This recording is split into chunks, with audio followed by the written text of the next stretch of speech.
Julian Davenport needed a date, just for show. Vanessa Carter needed a miracle.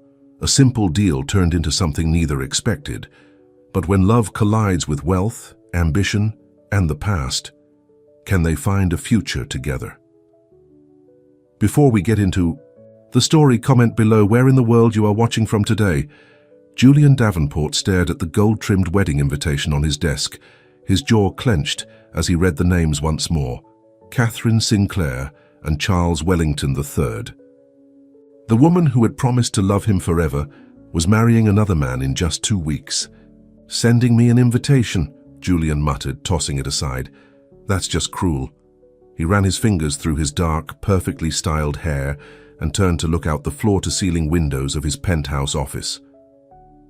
The New York City skyline spread before him, a reminder of everything he'd built from nothing. At 38, Julian was one of the most successful real estate developers on the East Coast. His face had been on the cover of Forbes twice. He had more money than he could spend in 3 lifetimes. But none of that had stopped Catherine from leaving him for Charles Wellington, his longtime business rival. His assistant's voice came through the intercom. "Mr. Davenport, your 2 o'clock cancelled. You have the rest of the afternoon free." Julian sighed. "Thank you, Linda." He grabbed his suit jacket and headed out. He couldn't stand being in the office another minute, not with that invitation mocking him.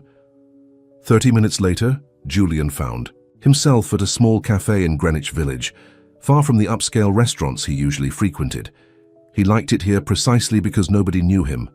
No business associates, no socialites looking to climb the ladder, no paparazzi hoping to catch him still nursing his heartbreak. "Coffee black," he told the waitress without looking up from his phone. "Wow, adventurous order," came a voice with a hint of amusement. "Let me guess, bad day? Or is ordering the plainest item on the menu just your thing?" Julian looked up, ready to dismiss whoever was interrupting his brooding. Instead, he found himself staring into the warmest brown eyes he'd ever seen. The waitress was beautiful in a completely natural way. Her dark skin glowed without makeup, and her curly hair was pulled back in a simple ponytail. "Bad day," he admitted, surprised by his own honesty. "Bad month, actually." The waitress smiled. Her name tag read Vanessa. "In that case, may I suggest our chocolate chip cookies? They're still warm from the oven, and I have it on good authority that they cure most forms of misery." Despite himself, Julian felt the corner of his mouth twitch upward. "Add it to my order, then." Vanessa nodded and turned to leave. "Wait," Julian called after her. "Make it 2 cookies and join me. Your break must be coming up." Vanessa raised an eyebrow. "Bold of you to assume I want to spend my break listening to a stranger's problems." "I'll make it worth your while," Julian said, immediately regretting how it sounded. "I mean, I could use the company, that's all." Vanessa studied him for a moment, then shrugged. "My break's in 10 minutes, but I should warn you, I give terrible advice." 12 minutes later, Vanessa slid into the seat across from Julian with 2 plated cookies and her own cup of tea. "So what's got a guy in a $3,000 suit hiding out in a cafe that charges $3 for coffee?" she asked, taking a bite of her cookie. Julian blinked. "How did you know how much my suit costs?" "I didn't, but you just confirmed it." Vanessa grinned. "You're not the first rich guy to slum it here when life gets tough." Julian found himself chuckling. It felt strange. He hadn't laughed in weeks. "My ex-fiancée is getting married," he said, surprised again by his candor, "to my business rival." "Ouch," Vanessa winced. "That's exactly like a soap opera." "It gets better," Julian continued. "She sent me an invitation to the wedding." Vanessa nearly choked on her cookie. "Are you serious? Who does that?" "Catherine Sinclair. That's who." Julian took a sip of his coffee. "She claims she wants us to remain friends and celebrate her happiness. And you're not going, right? Please tell me you're not going." Julian looked down at his coffee. "I have to go." "You absolutely do not have to go," Vanessa countered. "In my world, not showing up would be seen as weakness, like I'm still heartbroken and can't face her." "Are you?" "Still heartbroken?" Julian paused. "No, I'm angry. She didn't just leave me. She leaked details to the press about why she left. said I was emotionally unavailable, that I cared more about making money than making her happy. Was she right? Vanessa asked bluntly. Julian looked startled. No one in his circle would dare ask him such a direct question. Maybe, he admitted. But I was building all of this for us. At least that's what I thought. Vanessa nodded, sipping her tea thoughtfully. So you're going to this wedding to... What? Prove something? To show everyone I've moved on, that I'm doing just fine without her. By showing up alone and looking miserable, Julian frowned. I was planning to bring a date. Let me guess, you don't actually have one lined up. Julian's silence was answer enough. Your break must be over by now, he said, changing the subject. Vanessa checked her watch and stood up. You're right. Some of us have real jobs to get back to. As she turned to leave, Julian had a sudden crazy idea. Wait, Vanessa, what if you came with me? Vanessa turned back, her expression incredulous. Excuse me? To the wedding, as my date. You can't be serious. I'm completely serious. It's one night. I'd pay you, of course. Vanessa's eyes narrowed. I'm not for hire, Mr. $3,000 suit. Julian backpedaled quickly. That's not what I meant. Think of it as acting, playing a role for one evening. I need someone who won't fit in with that crowd. Someone real. You'd be perfect. Wow. You really know how to flatter a girl, Vanessa said sarcastically. Sorry, but I'm not interested in being your prop. She walked away, leaving Julian feeling like an even bigger jerk than before. The next day, Julian found himself back at the cafe. He told himself it was for the cookies, but he knew that was a lie. He wanted to apologize to Vanessa. When she approached his table, her expression was guarded. Back for more terrible advice? She asked. I came to apologize. What I said yesterday was inappropriate and offensive. Vanessa seemed surprised by his apology. Apology accepted. Most guys like you don't even realize when they've been offensive. Guys like me, rich, entitled, used to getting what they want. Julian couldn't argue with that assessment. Fair enough. Can I order now, or do you need to insult me some more first? Vanessa's lips twitched. One black coffee coming up. Want another cookie to go with your misery? Yes, please. When Vanessa returned with his order, Julian noticed she looked tired. There were dark circles under her eyes that hadn't been there yesterday. Rough night? He asked. She hesitated before answering. My mom's been sick. I was at the hospital until 3 a.m. I'm sorry to hear that. Is she going to be okay? She has heart problems, needs surgery, but... Vanessa trailed off. Insurance only covers part of it. I'm working double shifts, but medical bills don't wait. Julian nodded, suddenly feeling embarrassed about his own problems. Vanessa straightened her shoulders. Anyway, it's not your problem. Enjoy your coffee. As she walked away, Julian had an idea. A better one this time. When Vanessa took her break, Julian was still there. She approached his table cautiously. You're still here. I have a new proposal for you, Julian said, and I promise it's not offensive this time. Vanessa sat down, looking skeptical. I'm listening. Come to the wedding with me.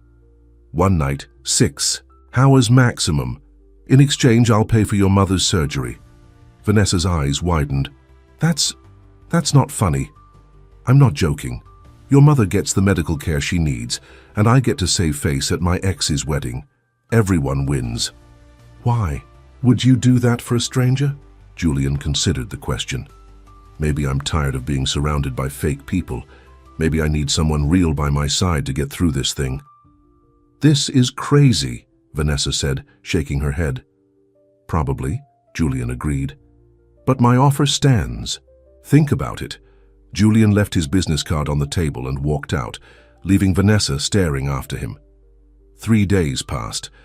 Julian had almost given up hope when his private line rang. Julian Davenport speaking. It's Vanessa, from the cafe.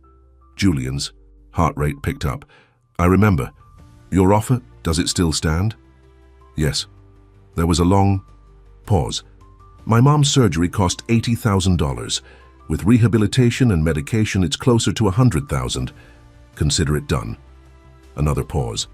If I do this, and I'm not saying I am, I need to know what I'm getting into. What exactly would this date involve?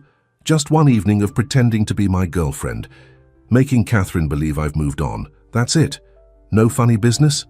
None, Julian promised. I'm not that kind of guy. I'll need that in writing, a contract. Julian smiled. She was smart. I'll have my lawyer draw something up. One more thing, Vanessa said. Why me? You could hire a model or an actress. Julian thought about it. Because you're the first person who's made me laugh since Catherine left. Because you don't seem impressed by my money. Because you're real. Fine, Vanessa said after a moment. I'll do it. For my mom. Thank you, Julian said sincerely. I'll have everything arranged by tomorrow.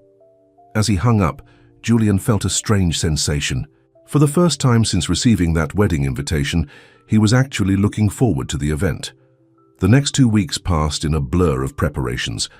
Julian arranged for Vanessa's mother's surgery at the best cardiac center in New York. He had his personal stylist bring a selection of designer gowns to Vanessa's small apartment for her to choose from. This is ridiculous, Vanessa said, looking at the price tag on a red Valentino dress. This costs more than my rent for 6 months. It's a loan, Julian reminded her, just for the night. Vanessa ended up choosing the simplest gown, a deep, blue floor-length dress with minimal embellishment. Yet when she tried it on, even the jaded stylist gasped. That's the one, Julian said quietly. The night before the wedding, Julian picked Vanessa up to go over final details over dinner. Remember, we met at a charity event 3 months ago, he coached. We've been dating exclusively since then. I know the story, Vanessa said. We've been over it a dozen times. They were sitting in the back of his limousine, headed to a private dining room he'd reserved. Sorry, Julian said. I'm more nervous than I thought I'd be. About seeing Catherine. Again, Julian considered this. Strangely, no. I'm more concerned about subjecting you to these people. They can be judgmental. Vanessa gave him a look. I'm a black woman who waited tables to put myself through college. Trust me, I've dealt with judgment before. Julian smiled. You're right. You'll handle them better than I do. At dinner, they moved beyond their rehearsed backstory and began talking about real things. Julian learned that Vanessa had a degree in education, but couldn't find a teaching job that paid enough to help with her mother's medical bills. She learned that Julian had grown up poor, the son of a single mother who cleaned houses for the wealthy. Is that why you wanted to be rich? Vanessa asked. To escape poverty? Julian thought about it. Partly, but mostly to prove something. To show everyone who looked down on us that they were wrong about me. And now? What drives you now? That you've proven them wrong? The question caught Julian off guard. I don't know, he admitted. Habit, maybe. As the evening came to a close, Julian realized he'd enjoyed himself more than he had in years. There was something freeing about being with someone who had no agenda, who wasn't trying to get something from him. Thank you for tonight, he said as they stood outside her apartment building. For being yourself, Vanessa smiled. That's the only person I know how to be. Julian watched her enter the building before instructing his driver to take him home. For the first time in months, he felt a glimmer of anticipation rather than dread about the next day. The morning of the wedding arrived sunny and clear. Julian sent his driver to pick up Vanessa, arranging to meet her at the church. He wanted to make an entrance with her, wanted Catherine to see them together from the start. When Vanessa stepped out of the limousine at the church, Julian nearly forgot to breathe. The blue dress hugged her curves perfectly, and her hair had been styled in an elegant updo that showcased her long neck and beautiful face. You look, Julian struggled to find the right word. Stunning. Vanessa looked uncharacteristically nervous. Thanks. You clean up pretty well yourself, Julian offered. His arm. Ready to give the performance of a lifetime? Vanessa took a deep breath and slipped her arm through his. As ready as I'll ever be. As they walked up the steps of the church, they could feel eyes turning toward them. Julian heard whispers. He caught fragments. That's Julian Davenport. Catherine's ex. Who's that with him? Julian's grip on Vanessa's arm tightened slightly. Relax, she whispered. You look like you're heading to your execution, not your ex's wedding. Julian forced a smile. You're right. Let's show them how happy I am without her. They entered the church and were led to seats on the bride's side. Catherine's final twist of the knife. Julian spotted several familiar faces, business associates, society friends, people who had witnessed his relationship with Catherine from beginning to end. And then he saw her. Catherine standing just outside a side room, giving last-minute instructions to a bridesmaid. She was every bit as beautiful as he remembered, her blonde hair perfect, her slim figure showcased in a designer wedding gown. For a moment, Julian felt a pang of what might have been, but then Catherine looked up and saw him. Her eyes widened slightly, then narrowed as she took in Vanessa beside him. "She spotted us," Julian murmured. Vanessa surprised him by reaching over and taking his hand, intertwining their fingers. "Then let's give her something to see." She leaned in close as if sharing a private joke and laughed softly. Julian found himself smiling in response, a genuine smile that reached his eyes. Catherine was still watching them, her expression unreadable. "I think it's working," Julian whispered. Vanessa squeezed his hand. "The show's just getting started." As the music began and guests took their seats, Julian felt a strange mix of emotions. He had come here to prove something, to show Catherine and everyone else that he wasn't broken by her rejection.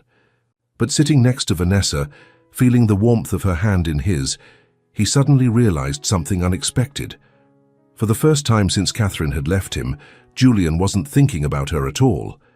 His thoughts were entirely focused on the woman beside him, a woman who had entered his life by chance but now seemed somehow essential. And as the wedding march began to play and everyone rose to watch the bride enter, Julian found himself stealing glances, not at Catherine, but at Vanessa. The thought that came to him then was both thrilling and terrifying. What if this fake relationship was about to become the most real thing in his life? The ceremony was everything Julian had expected, excessive, elegant, and dripping with wealth. Crystal chandeliers hung from the church ceiling, and exotic flowers adorned every surface. Catherine floated down the aisle like a vision in white, her eyes fixed on Charles Wellington III, who stood at the altar looking like he'd just won a prize. Julian felt Vanessa shift beside him. "You okay?" she whispered. He nodded, surprised to realize he actually was. Watching Catherine marry another man should have been torture, but instead, he felt oddly detached from the scene, as if watching a movie about someone else's life. "She seems nice," Vanessa whispered as Catherine reached the altar, her smile dazzling under the veil. Julian suppressed a snort. "Wait until you meet her." The minister began the service, his voice echoing through the church. Julian found his attention wandering. He glanced at Vanessa's profile, the gentle curve of her cheek, the fullness of her lips, the way her eyelashes cast slight shadows when she blinked. If anyone can show just cause why this couple cannot lawfully be joined together in matrimony, let them speak now or forever hold their peace. Vanessa nudged Julian with her elbow. "Don't even think about it," she murmured. Julian grinned. "Wouldn't dream of it." A few people nearby glanced at them with disapproval, but Julian didn't care. For the first time in months, he was actually enjoying himself. The ceremony concluded with Catherine and Charles sealing their vows with a kiss. Guests applauded politely, and Julian joined in, clapping with what he hoped looked like genuine happiness for the couple. "That wasn't so bad, was it?" Vanessa asked as they followed the crowd out of the church. "The worst is yet to come," Julian warned her. "The reception is where people will really start talking to us." The reception was being held at the plaza in the Grand Ballroom. Julian's limousine joined the line of luxury cars waiting to drop off guests. Inside, Vanessa was fidgeting with her purse. "Nervous?" Julian asked. "A little," she admitted. "I've never been to the plaza before, or her wedding this fancy." "Just remember, you belong there as much as anyone else, more than most, actually." Vanessa looked at him, surprised by the compliment. "Thanks." The Grand Ballroom was transformed into a wonderland of white and gold. Crystal glasses sparkled on tables draped with silk cloths. A string quartet played softly in one corner. Staff, in impeccable uniforms, circulated with trays of champagne and hors d'oeuvres. "Wow," Vanessa breathed, taking it all in. "This is excessive," Julian supplied. "I was going to say beautiful, but yeah, that too." Julian handed her a glass of champagne. From a passing waiter. "Liquid courage," he said. taking one for himself. They hadn't been there 5 minutes when the first of Julian's acquaintances approached. Melissa Worthington, a socialite who had been friends with Catherine for years. "Julian, darling," she exclaimed, air-kissing both his cheeks. "We weren't sure you'd come." "How brave of you." Her gaze slid to Vanessa, openly curious. Julian placed his hand at the small of Vanessa's back. "Melissa, this is Vanessa Carter, my girlfriend. Melissa Worthington is an old friend." Melissa's perfectly groomed eyebrows rose slightly. "Girlfriend? How wonderful! And what do you do, Vanessa?" Before Vanessa could answer, Julian cut in. "Vanessa is an educator. She's brilliant with children." It wasn't exactly a lie. Vanessa had told him about her degree in education and her dream of teaching. "How noble," Melissa said, in a tone that suggested she found it anything but. "Well, must mingle. Lovely to meet you, Veronica." "It's Vanessa," Vanessa corrected, but Melissa was already walking away. "And that," Julian said, "is just the beginning." Throughout the cocktail hour, Julian introduced Vanessa to countless people whose names she knew she would never remember. Most were polite but distant, clearly wondering how a woman like her had ended up with Julian Davenport. "They're wondering if you're a gold digger or if I've lost my mind," Julian murmured as they found a moment alone. "Let them wonder," Vanessa replied. "I don't care what these people think of me." Julian wished he could say the same. For too many years he'd cared deeply about the opinions of this crowd, these wealthy, privileged people who had once looked down on him and his mother. "Julian!" A female voice interrupted his thoughts. Catherine stood before them, resplendent in her wedding gown, her new husband at her side. Up close, she was even more beautiful, flawless skin, blue eyes, and the kind of blonde hair that seemed to glow from within. "Catherine," Julian replied evenly. "Congratulations to you both." Charles Wellington extended his hand. "Davenport, glad you could make it." Julian shook it briefly, then placed his arm around Vanessa's waist. "I'd like you to meet Vanessa Carter." "Vanessa, this is Catherine Sinclair. Wellington now, I suppose, and her husband Charles." Catherine's eyes assessed Vanessa from head to toe. "How lovely to meet you. I don't believe Julian has mentioned you before." "We've been keeping things private," Vanessa replied smoothly. "Julian values his personal life, especially after—" She let the words hang in the air. Catherine's smile tightened. "Yes, well, it's important to move on, isn't it?" "Very important," Julian agreed. "Sometimes the best things come into your life when you least expect them." He looked at Vanessa with what he hoped appeared to be genuine affection. Vanessa played her part perfectly, leaning into him and looking up with a warm smile. "Like walking into a cafe and finding someone who changes everything," she said softly. The look on Catherine's face was priceless, a mixture of surprise and something that looked suspiciously like jealousy. "Well," Charles said, clearly sensing the tension, "we should continue greeting our guests. Enjoy the evening." As they walked away, Julian let out a breath he hadn't realized he was holding. "You were amazing," he told Vanessa.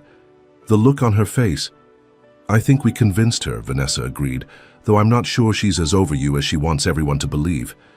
Julian frowned. "What do you mean?" "The way she looked at you and at me. She wanted to hate me on sight." Julian hadn't noticed. He'd been too focused on playing his own part. "Well, you're certainly giving her a reason to be jealous. Every man in this room has been stealing glances at you all night." Vanessa laughed. "Now you're just being ridiculous." "I'm serious," Julian insisted. "That blue dress was definitely the right choice." Vanessa's cheeks darkened slightly, and Julian realized she was blushing. It was unexpectedly charming. Their conversation was interrupted by the announcement that dinner was being served. They found their table, which Julian was relieved to see was not at the front near the bridal party. Instead, they were seated with several business acquaintances and their spouses. Dinner was a lavish 5-course affair. Between the soup and the salad, Vanessa leaned over to Julian. "The woman across from us hasn't stopped staring since we sat down," she whispered.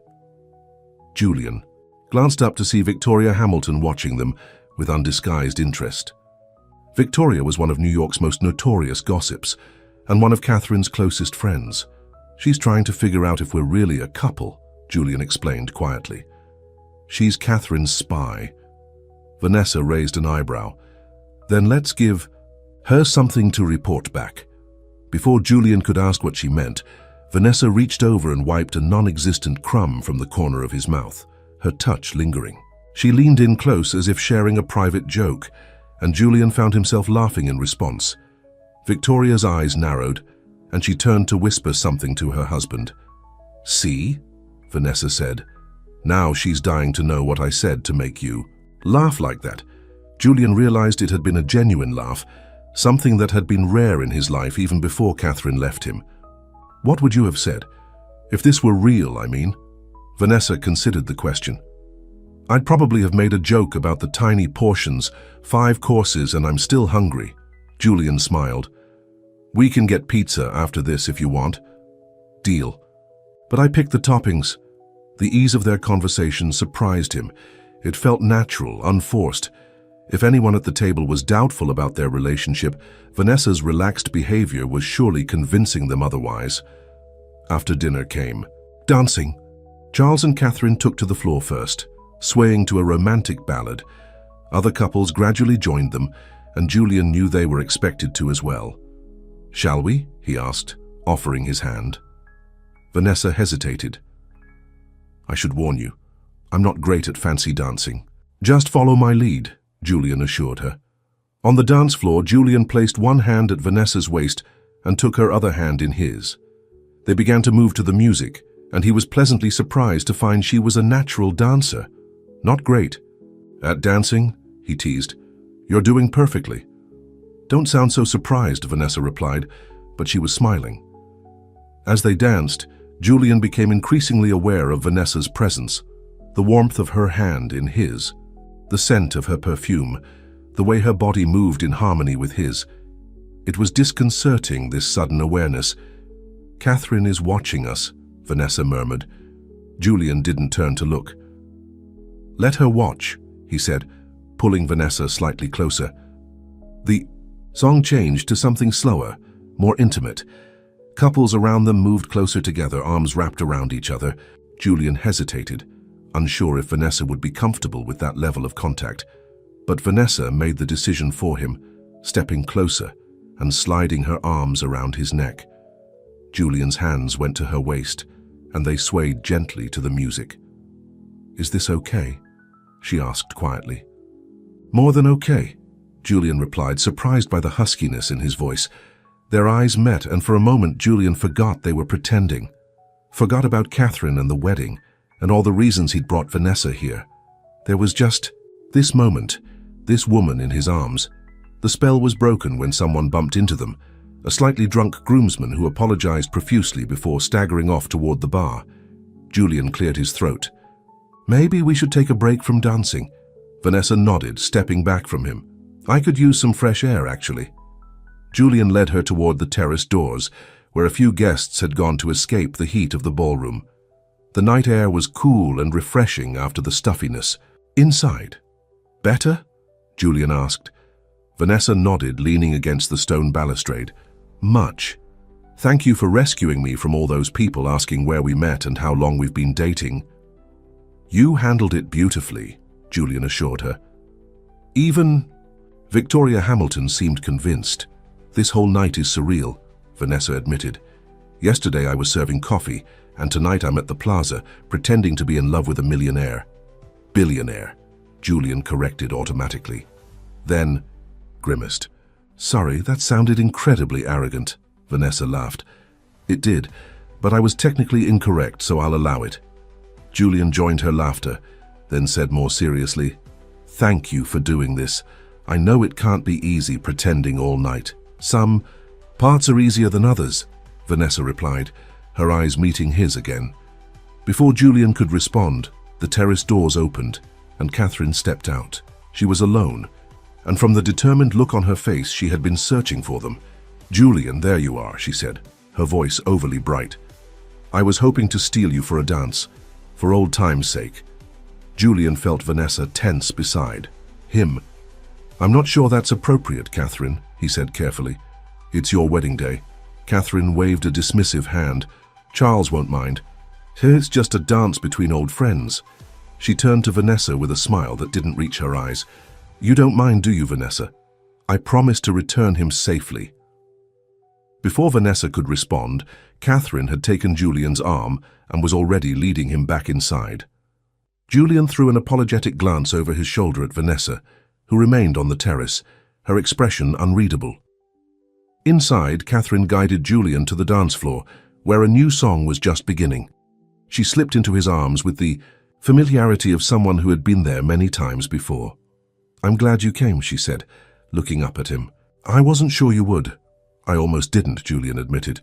But you did, and you brought a date. Catherine's tone was casual, but her eyes were scrutinizing his face. She's very different from your usual type. Julian kept his expression neutral. Maybe that's why it's working so well. Is it working well? Catherine pressed. You seem happy. I am, Julian said, surprised to realize it wasn't entirely a lie. What about you, Catherine? Are you happy with Charles? Something flickered in her eyes. Of course. Charles is wonderful. He's exactly what I need.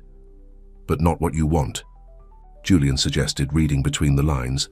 Catherine's smile faltered. What I want has changed, Julian. I've changed. You never saw that because you were so focused on building your empire. And Charles sees you? All of you? Catherine didn't answer directly. It's different with Charles, more stable, less intense. Less passionate, Julian translated. Catherine's cheeks flushed. Passion isn't everything, Julian. Sometimes what looks like passion is just two people who bring out the worst in each other. Julian thought about that. Had he and Catherine brought out the worst in each other? Perhaps they had. Their relationship had been a roller coaster of highs and lows, of passionate arguments and equally passionate reconciliations. You might be right, he conceded. Maybe we weren't good for each other. Catherine looked genuinely surprised by his agreement. I didn't expect you to admit that. I've had time to think, Julian said. And maybe perspective. Catherine's gaze drifted to where Vanessa now stood near their table, talking with an elderly gentleman Julian recognized as Charles's grandfather. She seems nice, Catherine said with a trace of reluctance. Genuine. She is, Julian agreed. More genuine than anyone I've met in a long time. The song ended, and Julian stepped back from Catherine. Thank you for the dance, and I hope you'll be happy with Charles. I mean that. Catherine studied his face as if trying to determine if he was sincere. Thank you, Julian, that means a lot. She hesitated, then added, Don't let her get away. Women like that, who see the real you and stay anyway. They're rare. Before Julian could respond, Charles appeared at Catherine's side. Mind if I reclaim my wife? He asked, his tone light but his eyes watchful. Not at all, Julian replied, stepping back. Congratulations again, both of you. As he walked away, Julian felt strangely light, as if a weight had been lifted from his shoulders. His conversation with Catherine had given him closure in a way he hadn't expected. He no longer felt angry or betrayed, just free. He made his way back to Vanessa, who was now alone watching the dancers. How was your dance with the bride? She asked as he approached. Enlightening, Julian replied. I think I finally understand why she left. And why's that? We brought out the worst in each other, Julian said simply. What looked like passion was just two people who didn't know how to love each other properly. Vanessa nodded slowly. That's surprisingly insightful. I'm not completely dense, Julian smiled. Just slow to realize certain things. Like what? Julian looked at her, really looked at her, the woman who had come into his life by chance and was now making him question everything he thought he wanted. Like the fact that the right person doesn't make you feel like you're constantly fighting for their approval. They make you feel like yourself, your best self. Vanessa held his gaze, a slight smile on her lips. And who is Julian Davenport's best self? I'm not entirely sure yet, Julian admitted. But I think I'm closer to finding out tonight than I have been in years. The moment was interrupted by the clinking of glasses, the signal for the bride and groom to kiss. Everyone turned to watch as Charles dipped Catherine dramatically and kissed her to applause and cheers. I think we've done our part here, Julian said quietly to Vanessa. Would you mind if we left early? Vanessa looked relieved. Not at all. My feet are killing me. In these heels anyway. Julian offered his arm. Let's make a discreet exit before anyone tries to rope us into another conversation. They slipped out during the cake cutting, when all eyes were on the bride and groom. Outside, Julian's driver was waiting with the limousine. "Where to, sir?" the driver asked, as they settled into the back seat. Julian looked at Vanessa. "I believe. I promised you pizza." Vanessa's face lit up. "You were serious about that?" "Completely serious. I know a place in the village that stays open late." 20 minutes later, they were sitting in a small, dimly lit pizzeria. Vanessa still in her evening gown and Julian in his tuxedo. They had ordered a large pizza with extra cheese and pepperoni. "This is definitely an improvement over those tiny portions at the wedding," Vanessa said, taking a bite of her slice. Julian smiled, watching her enjoy the simple meal. He found her genuineness refreshing after the artificial politeness of the wedding. "Thank you," he said suddenly. Vanessa looked up. "For what?" "For making what could have been a miserable evening into something unexpectedly nice." Vanessa wiped her hands on a napkin. "It wasn't as bad as I thought it would be. Your friends are judgmental, but not as horrible as I expected." "They're not really my friends," Julian admitted. "More like social acquaintances, business connections." "Don't you have real friends?" Vanessa asked. Julian thought about it. "A few, but success changes things. People want things from you, or they're intimidated by you. It makes genuine connections difficult." "That sounds lonely." Julian hadn't thought of it that way before, but she was right. Despite his wealth and success, he was lonely. "I suppose it is." "Well, now you have one genuine connection," Vanessa said lightly. "Me. I've seen you at your most vulnerable, facing your ex at her wedding, and I still think you're okay." Julian laughed. "Just okay. Don't push it, billionaire boy. Okay is a compliment coming from me." Their easy banter continued as they finished their pizza. Julian couldn't remember the last time he'd felt so comfortable with someone, so free to be himself without calculation or pretense. When they stepped outside, the night air had turned cooler. Julian noticed Vanessa shiver slightly in her sleeveless gown. "Here," he said, removing his jacket and placing it around her shoulders. "Thanks," Vanessa said, pulling it closer around her. "Such a gentleman." "Don't sound so surprised," Julian teased. "I have my moments." His driver had followed them to the pizzeria and was waiting nearby. Julian opened the car door for Vanessa, but before she could get in, she turned to face him. "Julian," she said, her expression suddenly serious, "I need to ask you something. What is it tonight when we were dancing? Was it all just for show? Or was there something real happening between us?" Julian was taken aback by her directness. He could have deflected or given a non-committal answer, but something about Vanessa made him want to be honest. "It wasn't all for show," he admitted. "At least not for me." Vanessa searched his face as if looking for the truth in his words. "Not for me either," she said softly. They stood there for a moment, the confession hanging in the air between them. Julian found himself drawn closer to her, his eyes dropping to her lips. "I want to kiss you," he said, "and not for anyone else's benefit. Just because I want to." Vanessa's lips curved into a smile. "What's stopping you?" Julian closed the distance between them, his hands gently cradling her face as he kissed her. It was soft and tentative at first, then deeper as Vanessa responded, her arms sliding around his neck. When they finally broke apart, both slightly breathless, Julian rested his forehead against hers. "That was definitely not pretend," he murmured. "Definitely not," Vanessa agreed, her eyes still closed. The moment was perfect until reality intruded in the form of Julian's ringing phone. He reluctantly pulled away to check it, frowning at the screen. "I have to take this," he said apologetically. "It's my London office." Vanessa nodded, stepping back. "Of course." Julian answered the call, turning slightly away as he spoke. The conversation was brief but clearly important, given his serious expression. "I'm sorry about that," he said as he ended the call. "There's an issue with a project in London. Nothing disastrous, but I'll need to make some calls tonight." "I understand," Vanessa said, though her smile had dimmed slightly. Julian hesitated. "Let me take you home first." The drive to Vanessa's apartment was quieter than before, the easy conversation replaced by a charged silence. Julian's mind was torn between the kiss they had shared and the business crisis demanding his attention. When they reached her building, Julian walked Vanessa to the door. "I had a wonderful evening," he said. "Better than I could have imagined." "So did I," Vanessa replied. She slipped off his jacket and handed it back to him. "Thank you for everything, for my mom's surgery, for tonight." "You earned it," Julian said. "You were the perfect date." An awkward pause followed, neither quite sure how to end the evening after what had happened between them. "I should go in," Vanessa finally said, "and you have calls to make."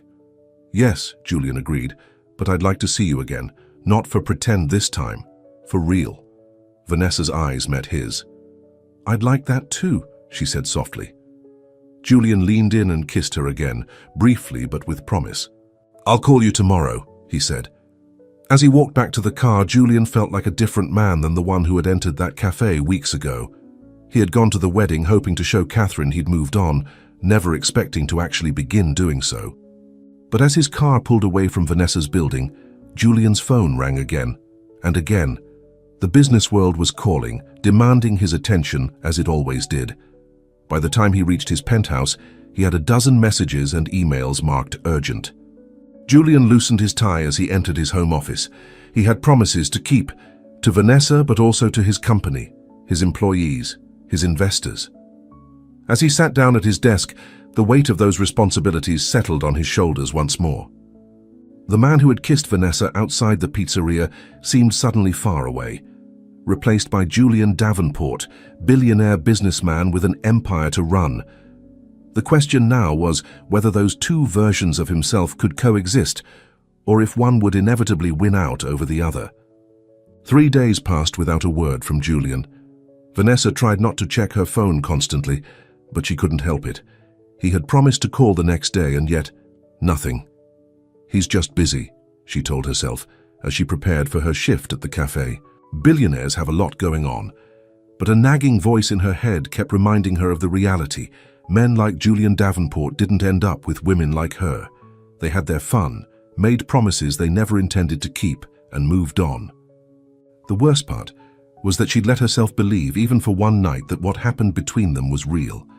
That kiss outside the pizzeria had felt genuine, a connection that went beyond their arrangement. "Good morning, honey," her mother called from the living room.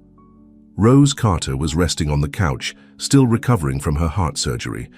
Vanessa forced a smile as she entered. "Morning, Mom. How are you feeling today?" "Better than yesterday," Rose replied, studying her daughter's face. "Which is more than I can say for you. Still no call from your mystery man?"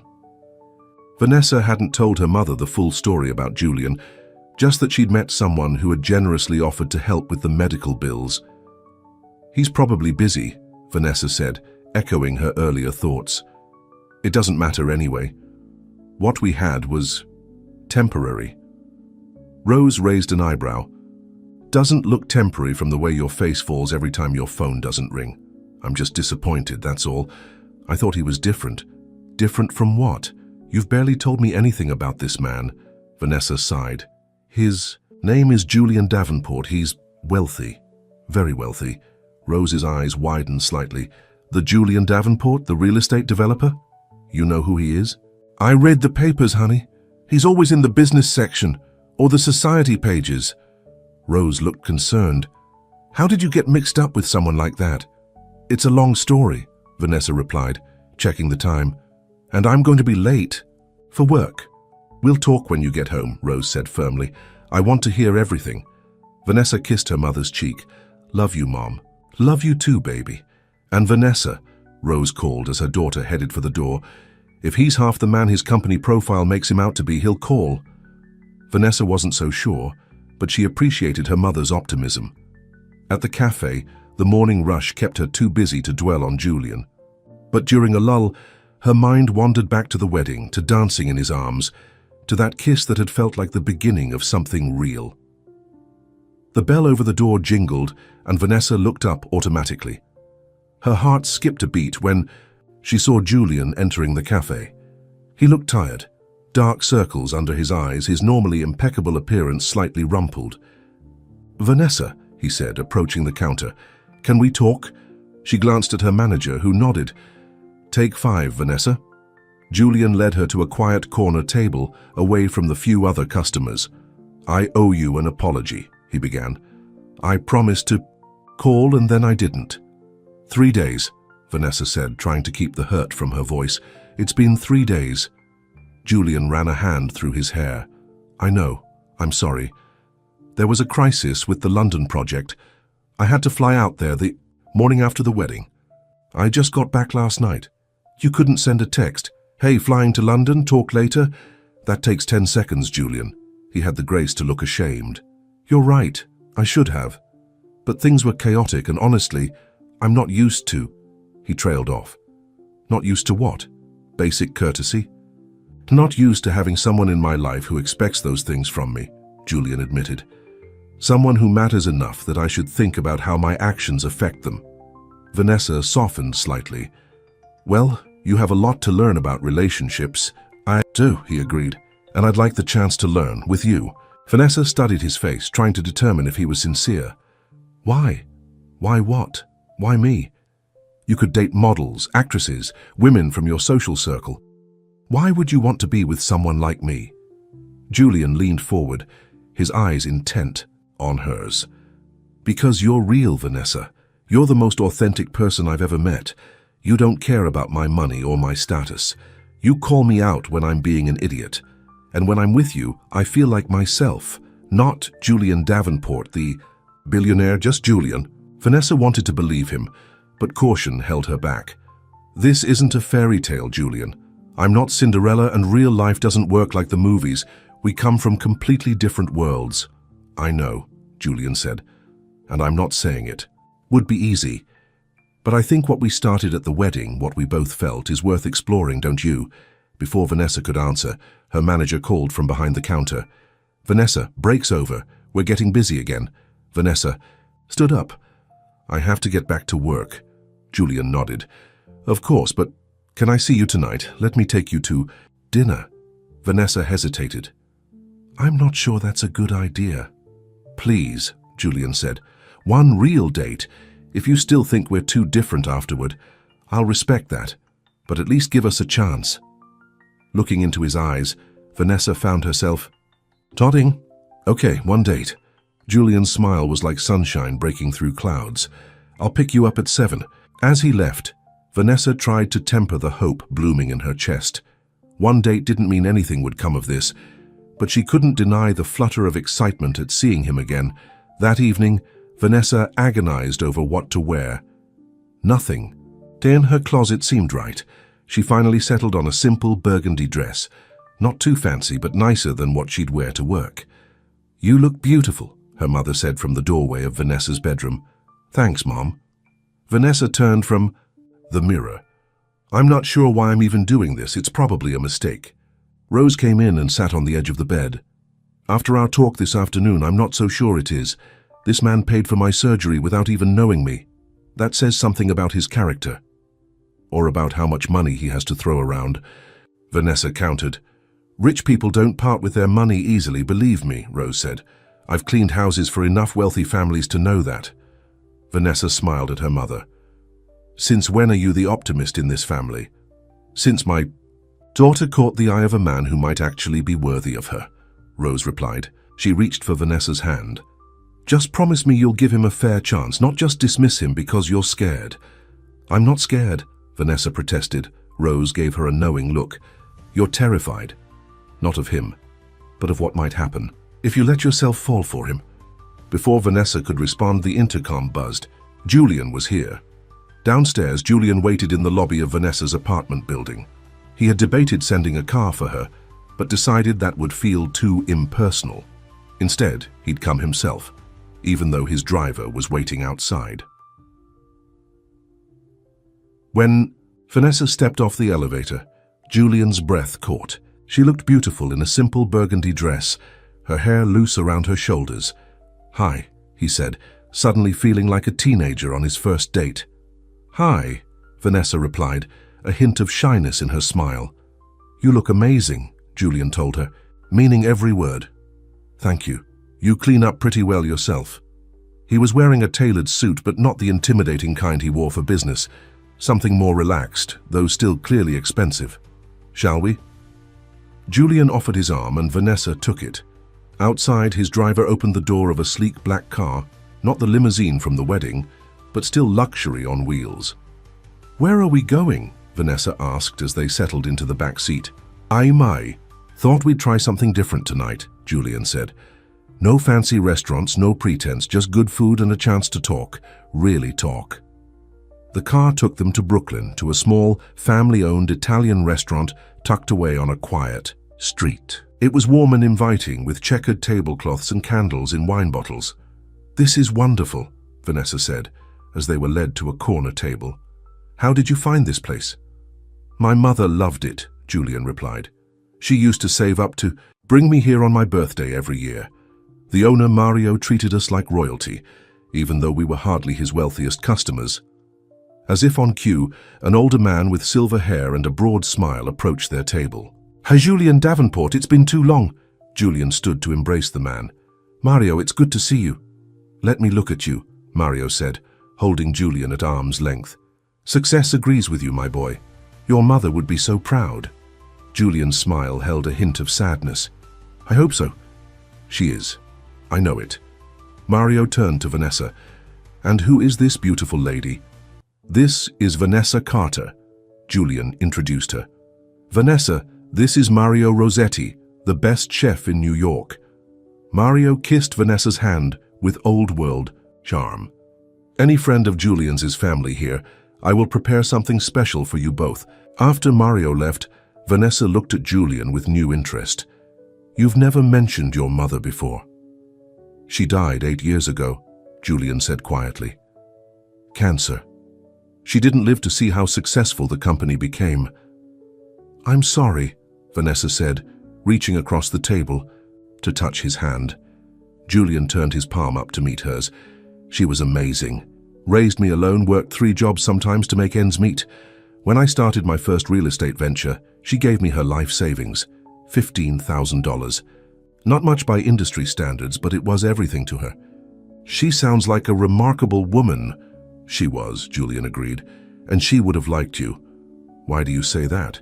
"Because you remind me of her in some ways. The same strength, the same realness. She never pretended to be anything she wasn't." Vanessa smiled, touched by the comparison. "Tell me more about her, about your childhood." And he did.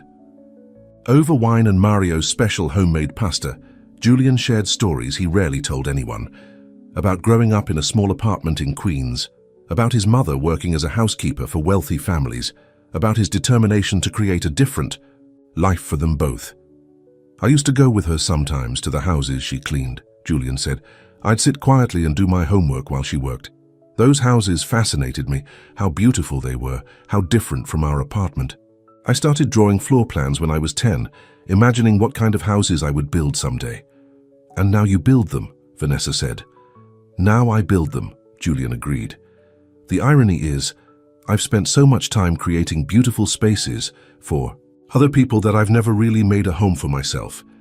Vanessa understood then. The loneliness beneath his success, the emptiness that all his wealth couldn't fill. "What about you?" Julian asked. "You've heard my life story. I want to hear yours." Vanessa told him about growing up in a modest but happy home, about losing her father to a heart attack when she was 12, about her mother taking on extra jobs to support them. She shared her dream of becoming a teacher, of making a difference in children's lives. "Why haven't you pursued teaching?" Julian asked. "You have the degree." "Starting salaries for teachers in this city barely cover rent," Vanessa explained. "And with my mum's medical expenses, the cafe pays better, especially with tips." Julian nodded thoughtfully but didn't comment. Vanessa appreciated that he didn't immediately offer to solve her problems with money. That would have felt like charity rather than understanding. As the evening progressed, they found themselves laughing, sharing, connecting in a way neither had expected. The restaurant gradually emptied, but Mario didn't rush them, bringing them dessert and coffee as they continued talking. "I can't believe how late it is," Vanessa said finally, glancing at her watch. "We've been here for hours." "Time flies," Julian said. looking at her with warmth in his eyes. "I've enjoyed every minute." When the bill came, Mario waved away Julian's credit card. "For you, Julian, there is no charge. Just promise not to stay away so long next time." "Mario, you have to let me pay," Julian insisted. No. You paid plenty when you helped my nephew with his tuition," Mario said. "Some debts can never be repaid." Outside, the night air was cool and crisp, stars twinkling overhead. Julian's driver was waiting, but Julian turned to Vanessa. "Would you like to walk for a bit? It's a beautiful night." Vanessa nodded. "I'd like that." Julian spoke briefly to his driver, who nodded and drove away. Then they began to stroll along the quiet street, Julian's hand finding Vanessa's, as if it was the most natural thing in the world. "You didn't tell me you paid for Mario's nephew's college," Vanessa said. Julian looked embarrassed. "It wasn't something I thought to mention. Do you do that kind of thing often, help people?" Julian shrugged. "When I can, when it makes a difference. Why don't you talk about it? Most rich people I know love to brag about their charitable giving." "It's not charity," Julian said firmly. "It's connection. My mother always taught me that we rise by lifting others. The money doesn't mean anything if it's not helping someone." Vanessa stopped walking and turned to face him. "You keep surprising me, Julian Davenport. Is that a good thing?" he asked, his eyes searching hers. "A very good thing," she said softly. Julian stepped closer, his hand gently touching her cheek. "May I kiss you?" Instead of answering, Vanessa rose on her tiptoes and pressed her lips to his. Unlike their first kiss, this one was unhurried, a gentle exploration that deepened gradually. Julian's arms encircled her waist, drawing her closer. When they finally broke apart, Vanessa rested her head against Julian's chest, hearing the steady beat of his heart. "I don't want this night to end," Julian murmured against her hair. "Neither do I," Vanessa admitted. "But it has to. I have the early shift tomorrow," Julian sighed. Reality intrudes. They began walking again, making their way slowly back toward the main street where they could find a taxi. "When can I see you again?" Julian asked. "I'm off Wednesday," Vanessa replied. "Mom has a follow-up appointment at the hospital in the morning, but I'm free after that."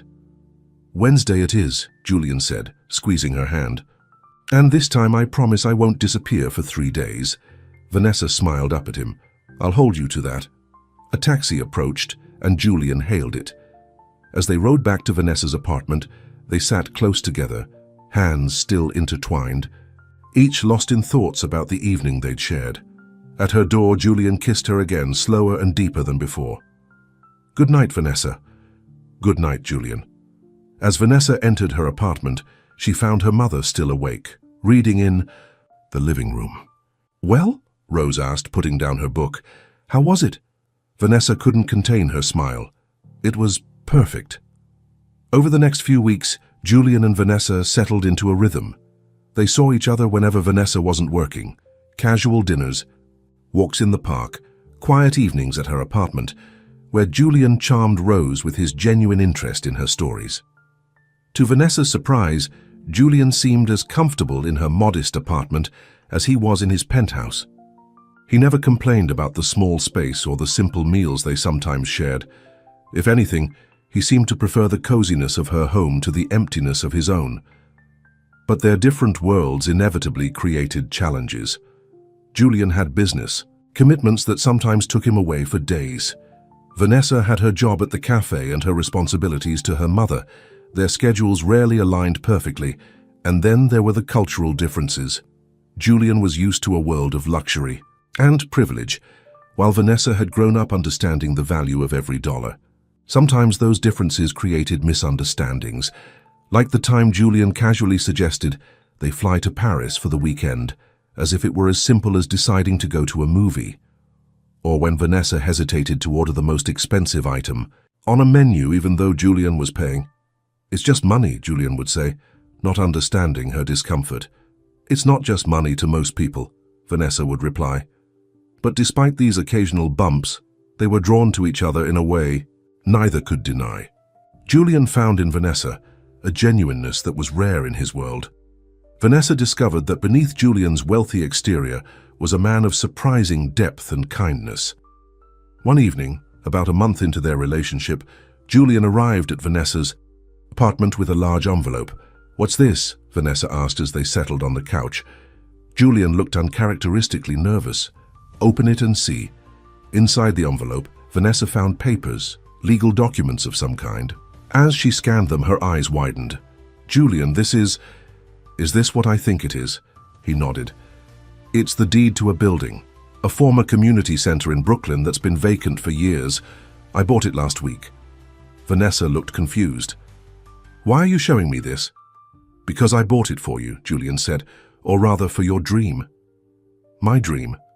To teach, to make a difference." Julian took her hand. "The building can be renovated into a learning center for underserved kids. After-school programs, tutoring, arts classes, whatever you think would benefit the community most." Vanessa stared at him, speechless. "You would be the director," Julian continued.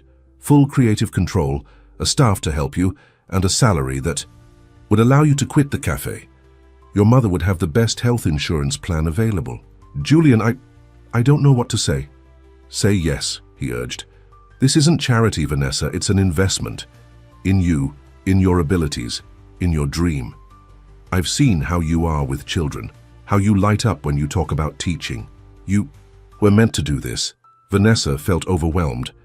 "It's too much, you're talking about millions of dollars. Money I have. Plenty of," Julian said dismissively. "What I don't have enough of is the chance to support someone He hesitated. "Someone I care deeply about, in doing what they were born to do." Vanessa heard what he hadn't quite said. They hadn't yet used the word love, though it hovered in the air between them more and more frequently. "I need to think about this," she said finally. "It's a huge responsibility." Julian nodded. "Take all the time you need. The building isn't going anywhere." Later, that night, after Julian had gone, Vanessa discussed the offer with her mother. "He's giving you the chance to fulfill your dream," Rose said. "Why are you hesitating?" "Because it ties me to him, Mom. What happens if our relationship doesn't work out? Do I lose the center too?" "Did he say that?" "No," Vanessa admitted. "But it feels complicated." Rose took her daughter's hand. "Life is complicated, honey. But sometimes we overthink things instead of just accepting the gifts that come our way." Vanessa sighed. "I just don't want to lose myself in his world, you know? His solution to everything is to throw money at it." "Is that fair?" Rose asked gently. "From what you've told me, he seems to understand that money isn't everything. This gift, it's not about buying your affection. It's about seeing who you truly are and wanting to support that." Vanessa knew her mother was right. Julian's offer came from a place of genuine caring, not control or obligation, and the idea of running a learning center, of finally using her education degree to help children who needed it most. It was everything she'd ever wanted. The next day, Vanessa called Julian.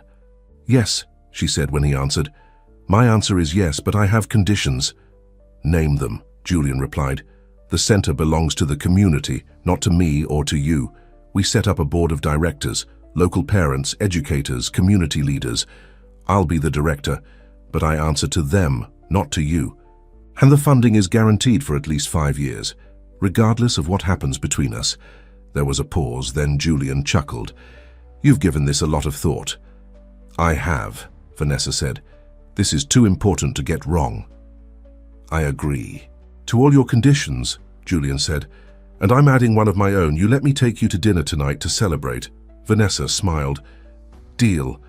That evening, Julian surprised her by taking her to a restaurant not unlike Mario's. Small, family-owned, with excellent food and no pretension. He seemed to be learning what made her comfortable. Over dessert, Julian reached across the table for her hand. "There's something else I wanted to talk to you about." "More surprises?" Vanessa asked, only half joking. "Not exactly. It's about us." Julian looked nervous again, a rare sight. "These past weeks have been the happiest of my life. Being with you has changed me, Vanessa. Changed how I see the world, how I see myself." Vanessa's heart began to beat faster. "Julian, I love you," he said simply. "I think I've been falling in love with you since that first day at the cafe, when you called me out on my boring coffee order. You saw me, the real me, from the beginning." Vanessa felt tears prick her eyes. I love you too, she admitted, even though it terrifies me. Why does it terrify you? Because I never thought I'd fall in love with someone like you. Because our worlds are so different. Because I'm afraid that someday you'll wake up and realize that I don't belong in your life. Julian squeezed her hand. You are my life now, Vanessa. The rest of it, the money, the business, the social obligations, that's just stuff. It's not who I am. Not anymore. Vanessa wanted to believe him, and looking into his eyes, seeing the sincerity there, she did. Whatever challenges lay ahead, they would face them together. As they left the restaurant, Julian's phone rang. He glanced at it and frowned. It's my office, I should take this. Vanessa nodded, stepping away to give him privacy. She watched as Julian spoke, his expression growing more serious by the second. I understand, he was saying. Book me on the first flight out. Have the legal team meet me there. When he hung up, he turned to Vanessa, with regret in his eyes. There's a problem with the Singapore project. I need to fly out tonight. Tonight? Vanessa echoed. But what about our celebration? I know, and I'm sorry. But this is an emergency. Millions of dollars are at stake. Jobs too. And just like that, Vanessa was reminded of the reality of loving Julian Davenport. His world would always have demands that took him away from her, emergencies that couldn't wait. How long will you be gone? She asked, trying to keep the disappointment from her voice. A few days, maybe a week. I'll call you every day, I promise. Vanessa nodded, forcing a smile. Of course, you have to go, I understand. Julian pulled her into his arms. This doesn't change anything between us. I meant what I said, I love you. I love you too, Vanessa replied. And she did. But as Julian's driver appeared to whisk him away to his private jet, she couldn't help wondering if love would be enough to bridge the vast differences in their lives. Julian kissed her one more time, promised to call when he landed, and then was gone, back to his world of high-stakes business and international deals, leaving Vanessa standing alone on the sidewalk. As she hailed a taxi to take her home, Vanessa thought about the learning center, about Julian's declaration of love, about the future they might build together. It was everything she could have dreamed of, and yet, watching him leave so suddenly had left her with a lingering doubt.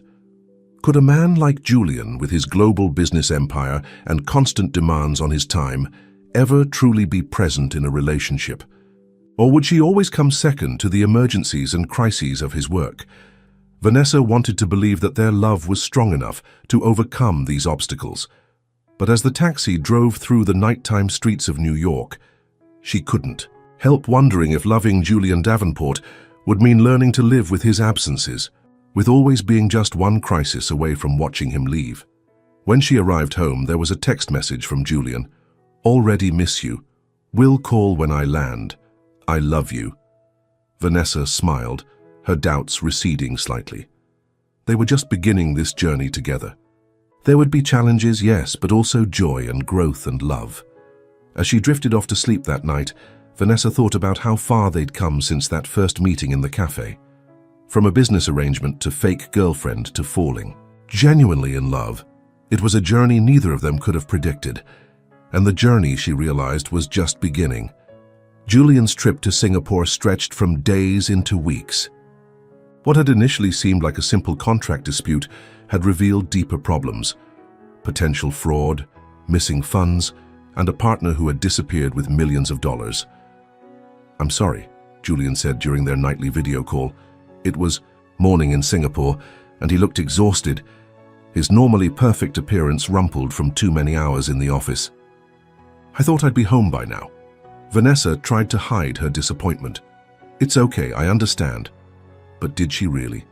The learning center renovations had begun, and every day brought decisions that she wanted to share with Julian. She missed his physical presence, his touch, his smile. The contractor needs final approval on the classroom layouts, she told him. I've emailed you the plans. Julian nodded, but she could tell his mind was elsewhere. I trust your judgment, Vanessa. Whatever you decide will be perfect. But I want your input, she insisted. This is our project. Julian ran a hand through his hair. I know, and I'm sorry I can't be more present right now, but this situation is critical. If we don't resolve it, the company could lose hundreds of millions. The company. Always the company. Vanessa was beginning to understand that Julian's business wasn't just what he did, it was who he was, a core part of his identity that she would always have to share him with. "I understand," she said again, though the words were beginning to sound hollow even to her own ears.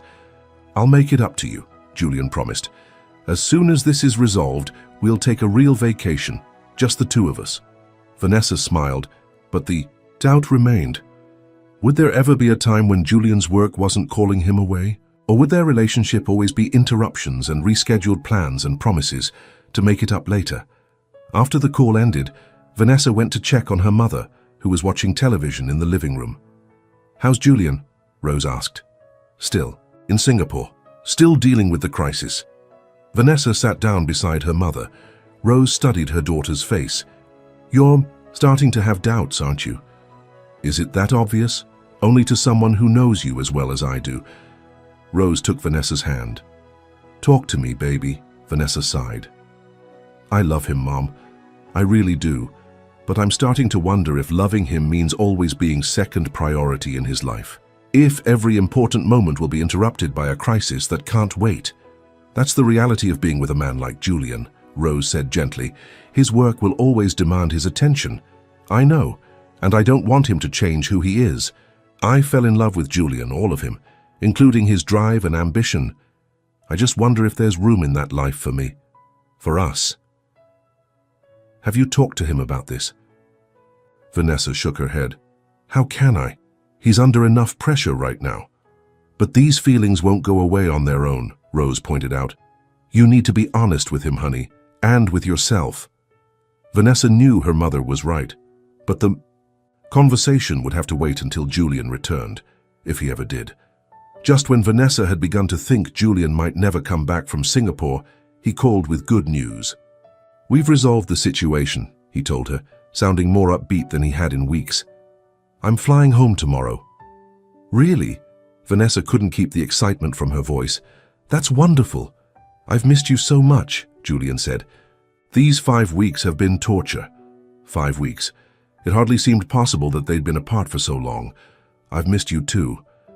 "I want to see you as soon as I land," Julian said. "My flight gets in at 3 p.m. Can I come straight to your place?" Of course, Vanessa replied. "Mom will be at her book club until 6, so we'll have some time alone." "Perfect. I love you, Vanessa." "I love you too, Julian." After they hung up, Vanessa felt a flutter of nerves. She wanted desperately to see Julian, to be in his arms again. But she also knew they needed to have a serious conversation about their future, about whether they could make this relationship work, despite the demands of his life. The next day, Vanessa cleaned the apartment and prepared Julian's favorite meal, a simple pasta dish her mother had taught her to make. She wore the blue dress he loved, the one that matched her eyes, and waited anxiously for his arrival. When the doorbell rang at exactly 4 p.m., Vanessa took a deep breath and went to answer it.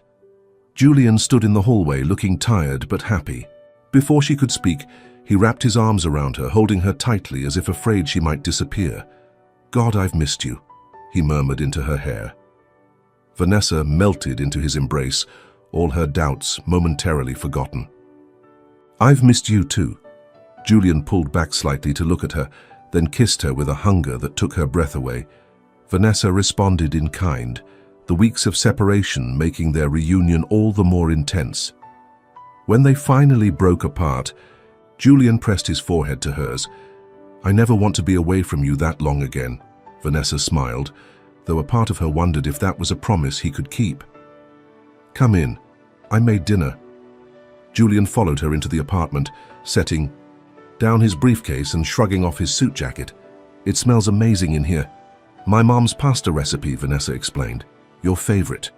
Julian pulled her into his arms again. "You're my favorite." They sat down to eat, Julian telling her about the resolution of the Singapore crisis, Vanessa updating him on the Learning Center progress. It felt good, normal, as if they were picking up exactly where they'd left off. But the conversation Vanessa needed to have still loomed ahead of them, casting a slight shadow over her enjoyment of their reunion. "What is it?" Julian asked eventually, noticing her distraction. "You seem like you have something on your mind." Vanessa set down her fork. "I do, actually. These past 5 weeks have given me a lot of time to think. About us. About our future. Julian's expression turned serious. That sounds ominous. It's not meant to be, Vanessa assured him. I love you, Julian, that hasn't changed, but being apart for so long made me realize some things about what it means to be with you. What things? Vanessa chose her words carefully. Your work is demanding. It takes you away, often with little warning. And I understand that, it's part of who you are. But I need to know if there's really room in your life for a relationship. For me. Julian reached across the table for her hand. Of course there is. You're the most important thing in my life, Vanessa. Am I? She asked gently. Because it doesn't always feel that way. When a crisis happens at work, everything else stops, including us. Julian looked troubled. That's the nature of what I do. People's livelihoods depend on my decisions, but that doesn't mean you're not important to me. I know, Vanessa said, and I'm not asking you to choose between your work and me. That wouldn't be fair. I'm just trying to understand if we can find a balance that works for both of us. Julian was quiet for a moment, considering her words. I don't have a perfect answer, he admitted finally. The truth is, my work will always have emergencies, situations that can't wait, but I can promise you this, I will always come back to you, always. Vanessa felt tears well up in her eyes. But is that enough? Living our lives in between your crises, loving each other across time zones and video calls? I think it can be, Julian said, squeezing her hand, if we both want it badly enough. If we make the most of the time we do have together. And what about a family someday, Vanessa asked. Children need consistency, presence. They need a father who's there for soccer games and school plays, not just someone who calls from foreign countries. The question seemed to catch Julian off guard. You've thought about having children, with me? Of course I have, Vanessa said. Haven't you? Julian's expression softened. Yes, more than you know. He stood up and came around to her side of the table, kneeling beside her chair. When I was in Singapore, all those long nights in the office, do you know what kept me going? The thought of coming home to you, the dream of a future together, a real home, a family, a life built on something more meaningful than business deals and profit margins. Vanessa looked into his eyes, seeing the sincerity there. Really? Really, Julian affirmed. These past months with you have changed me, Vanessa. Made me realize that all the success in the world means nothing if you don't have someone to share it with. Someone who loves you for yourself, not for what you can give them. Vanessa touched his face gently. I do love you for yourself, Julian, but I need to know that loving you won't mean always waiting for you to come back from somewhere else. Julian took both her hands in his. I can't promise there won't be more trips, more crises that need my attention. But I can promise to make changes, to delegate more, to make our relationship a priority, not something that gets pushed aside when work calls. Do you mean that? Vanessa asked. With all my heart, Julian said. He reached into his pocket and pulled out a small velvet box. I was going to wait for a more romantic moment, but maybe this is exactly the right time.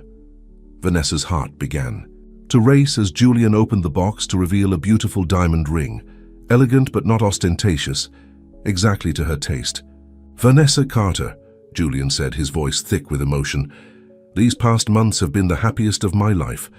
You've shown me what truly matters, not wealth or success or status, but love, honesty, and genuine connection. I want to build a life with you, a real life with a home that feels warm and full of love, with children someday, with all the ups and downs and everyday moments that make a marriage real. He took a deep breath. Will you marry me? Vanessa felt tears streaming down her cheeks. Despite all her doubts, all her fears about their different worlds, she knew in that moment that she wanted to say yes. That whatever challenges lay ahead, they would face them together.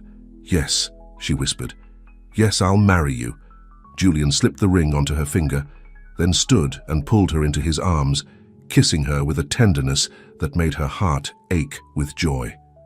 When they broke apart, both smiling through tears, Julian said, I have one more surprise. Another one? Vanessa laughed. I'm not sure my heart can take it. Julian led her to the couch and retrieved his briefcase. From it, he pulled out a folder of documents. I've been doing a lot of thinking while I was away. About us, about the future, about what really matters. He handed her the folder.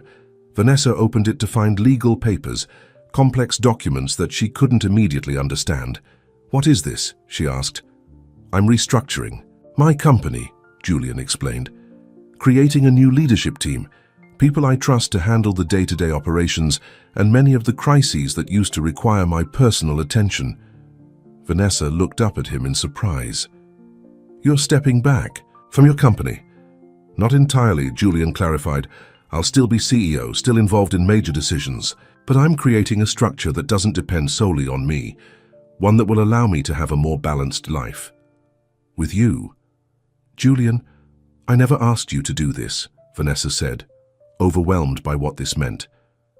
I never wanted you to change who you are. Julian took her hands. You didn't ask, and that's exactly why I'm doing it, because I want to. Because these weeks away from you made me realize that no business success is worth sacrificing a life with the woman I love. Vanessa could hardly believe what she was hearing. But your company has been your life's work. It has been, Julian agreed. But now it's just a part of my life. An important part, but not the only part. Not anymore. Vanessa searched his face, looking for any sign of hesitation or regret. There was none. Are you sure about this? I've never been more sure of anything, Julian said. Well, except asking you to marry me, Vanessa laughed, joy bubbling up inside her. I love you so much, Julian Davenport. And I love you, Vanessa. Carter, soon to be Vanessa Davenport, if you like the sound of that. I do, Vanessa said, leaning in to kiss him again. When they heard the apartment door open, they broke apart to see Rose entering, returning from her book club. Mom. Vanessa called excitedly. We have news! Rose took in the scene before her. Her daughter's tear-stained, happy face, the engagement ring glittering on her finger. Julian's arm wrapped protectively around her shoulders. I think I can guess, Rose said with a smile. But tell me anyway. We're getting married, Vanessa announced, holding out her hand to show off the ring. Rose embraced them both, tears of joy in her eyes. I'm so happy for you both. There's more, Julian said. We want you to move in with us once we find a place, a real home for all of us. Rose looked surprised. Are you sure? Newlyweds usually want their privacy. We're sure, Vanessa affirmed. We want you with us, Mom. Rose hugged her daughter again, too emotional to speak. Later that evening, after Rose had gone to bed, Julian and Vanessa sat together on the small balcony of the apartment, looking out at the city lights. I've been thinking about where we should live, Julian said, his arm around Vanessa's shoulders. Not the penthouse, it never felt like a home. Maybe a brownstone in Brooklyn? Near the learning center? Vanessa looked up at him, still amazed by how thoroughly this man had upended her life and her heart. That sounds perfect. We could have a small wedding, Julian continued. Nothing extravagant, just family and close friends. Vanessa raised an eyebrow. Julian Davenport eschewing extravagance. Who are you and what have you done with my fiancé? Julian laughed. I told you. You've changed me. For the better, I think. I think so too, Vanessa said, leaning her head against his shoulder. Though I want you to know that I fell in love with who you already were. The changes are just a nice bonus. Julian kissed the top of her head. We've both changed. That's what happens when you find the right person. They don't just love you, they help you become the best version of yourself. Very philosophical, Mr. Davenport. I have my moments, Ms. Carter. They sat in comfortable silence for a while, enjoying the night air and the warmth of being together again. Do you ever think about how this all started? Vanessa asked eventually. With you needing a fake date to your ex's wedding? Julian chuckled. Best business arrangement I ever made. I still can't believe I agreed to it, Vanessa said, shaking her head. It was so unlike me. Maybe some part of you knew, Julian suggested, that we were meant to find each other. Now you're just being romantic, guilty as charged. Julian turned to face her, his expression suddenly serious. But I do believe that, Vanessa. I believe we were meant to find each other, even if it happened in the most unlikely way. I believe that every decision I made, every success and failure, was leading me to that cafe, to that moment, to you." Vanessa felt tears well up again. "When did you become such a poet?" "When I fell in love with you," Julian said simply. 6 months later, on a perfect spring day, Julian and Vanessa were married in the garden of their new Brooklyn brownstone. It was a small ceremony with just 50 guests, a far cry from the lavish society wedding everyone had expected from Julian Davenport. Catherine and Charles were among the guests, their presence a testament to how completely Julian had moved on from his past. Catherine had approached Vanessa at the reception, offering genuine congratulations. "He's different with you," she observed, watching Julian chatting animatedly with Mario, who had catered the wedding. "Happier, more at peace." "We're good for each other," Vanessa replied simply. Catherine nodded. "I can see that. I'm glad he found you." The Learning Center had opened a month before the wedding, with Vanessa as director. Already it was making a difference in the community, offering programs for children who might otherwise have fallen through the cracks of the educational system. Julian had kept his promise, restructuring his company to allow for more balance in his life. There were still occasional crises that required his attention, still business trips that took him away from home, but they were fewer and shorter, and Vanessa always knew he would come back to her. As they danced together at their reception, Julian held Vanessa close. "Happy?" he asked. "Happier than I ever thought possible," she replied. "You?" "I have everything I never knew I needed," Julian said. "A real home, a purpose beyond making money, and a wife who loves me for me, not for what I can give her." "Well, the billions don't hurt," Vanessa teased. Julian laughed. "There's the woman I fell in love with, always keeping me humble." "Someone has to," Vanessa said, smiling up at him. The evening drew to a close.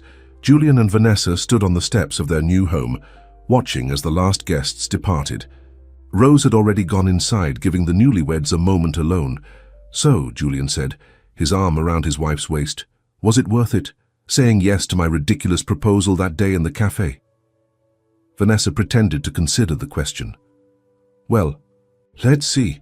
I got a handsome husband, a beautiful home, a job I love, and the best mother-in-law in the world." "Best mother-in-law?" Julian asked, confused. "Your mother," Vanessa explained softly.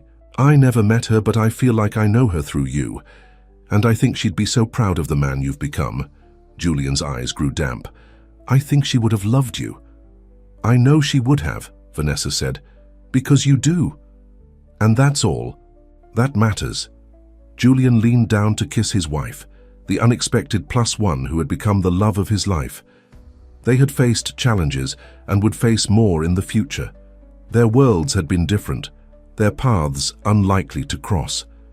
But fate or chance, or perhaps just the courage to take a risk on something real, had brought them together. And as they entered their home as husband and wife for the first time, both knew they were exactly where they were meant to be, with each other.